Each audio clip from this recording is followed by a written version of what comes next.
خوشا به حال تو، شهرها را غوغا کن.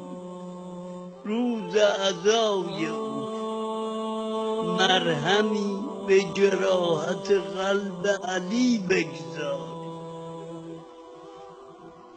قدر این نعمت رو بدانید، امسال باید مضاعف بشه. امام هشتم ولی اصر نگران سوم جمادی و ثانیه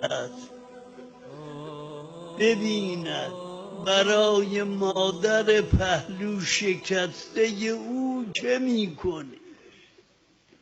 اگر مادرت از دستت بره، کسی مجلس ترحیمی براش بگیر تا زنده ای فراموشش میکنی.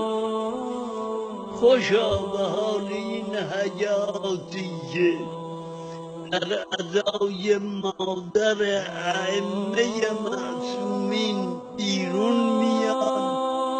سعادت برای اینها. کاش میتوانستم قدم این سینه زنها رو میبوسیدم. اینها چه میکنن؟ میگن یا امام زمان اون قبر اگر ما پیدا نمی کنیم، اما اینجور به سر و سینه برای مادر